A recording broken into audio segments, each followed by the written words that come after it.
season, I'm running Grid Life GLTC with this car behind me. It's a 1990 Mazda Miata. I've got a K24 Z3 Honda engine in it, and it can make about 200 horsepower to the wheels, but I'm going to tune it to try to adapt to the rule set. I'm signed up for 8 weekends with Grid Life this year. I started out in Austin, Texas at Circuit of the Americas, and I just got back from Carolina Motorsports Park, which was their first festival of the season. I'll be at every festival this year, and that's actually my next event, which is the big one. It's the Midwest Fest at Gingerman. This is an iconic Grid Life event. I think it's even what Grid Life got its start with. I'm nervous. It's going to be really packed in there, apparently like huge fan count and just no space. So I really got to make my whole paddock setup efficient, and I got to bring my A game because everybody's going to be watching.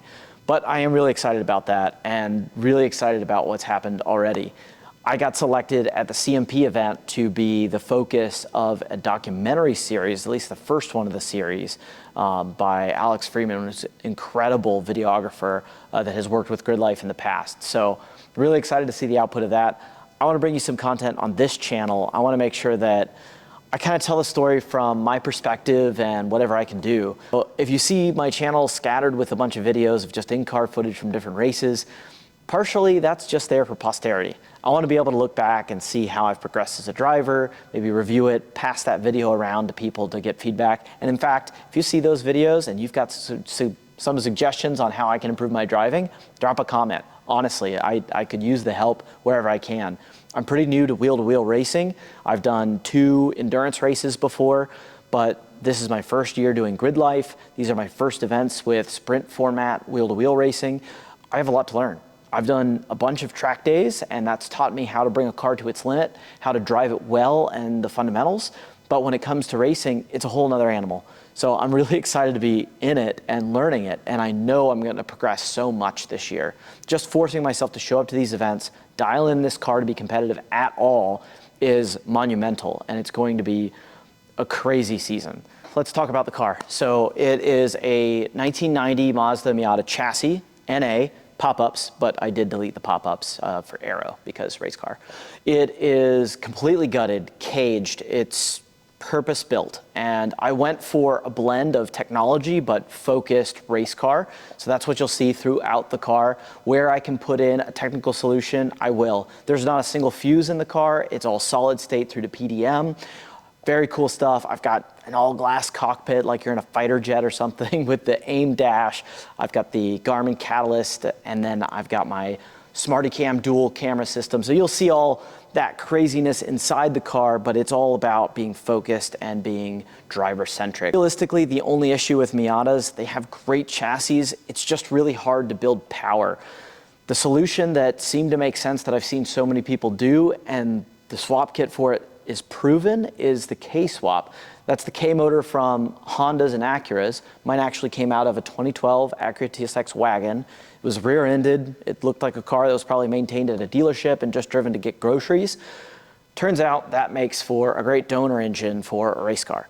So it's a K24 Z3, so it's a 2.4 liter, and it has the single exhaust port exit. The reason I went that route is the engines are a little bit cheaper. The single exhaust port makes it easier to route the exhaust, and that means I can keep the factory subframe. Grid Life will allow me to run a modified subframe, but other classes will not, so there's a little advantage there. I also like using factory parts where I can.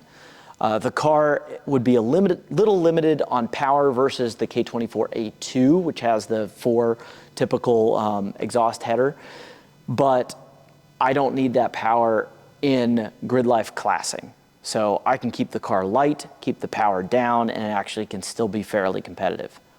Now, if you're not familiar with GLTC, it's a single class racing series. The rule set is mostly just power to weight. And then they have modifiers for things like all the aero you see back there. I take a penalty for that, but I run less than 16-inch diameter wheels, they're 15s, and I don't have ABS currently, so I get modifiers that help me in that direction.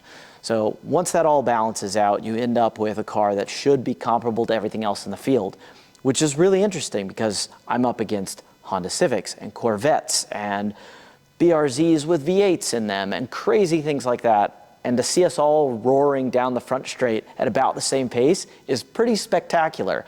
especially because you don't expect that out of a Miata. And it makes for really fun, tight racing. What you can expect from this channel is I'm going to do my best to tell my side of the story. I prioritize creating this media and stuff like that over maybe even being the top driver.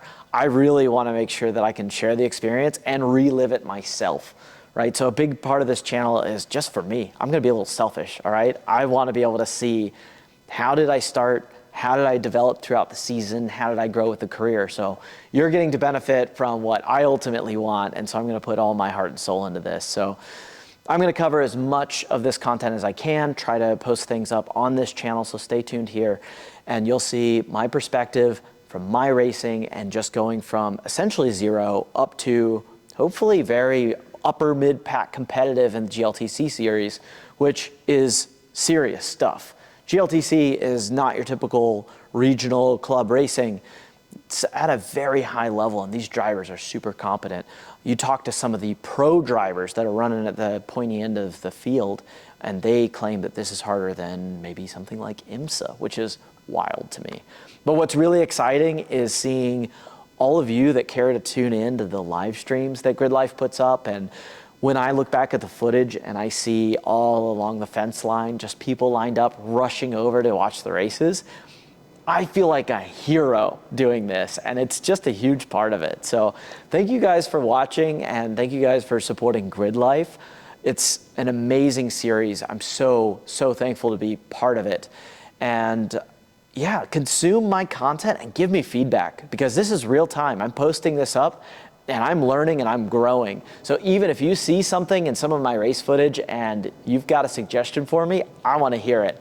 Drop those comments, tell me I'm a terrible driver, because it's true, and that's going to change. I'm going to grow, I'm going to become a much better driver throughout the season, being in this incredible field, tuning my car, learning how to do car setup, learning racecraft, learning how to evolve as a driver. I think I've got a car that really can put down some impressive pace, and I think I've got a lot of skill from DE that just needs translating. And then there's so much that I will learn on top of that. So I'm really excited for this journey, and I'm excited to share it with you.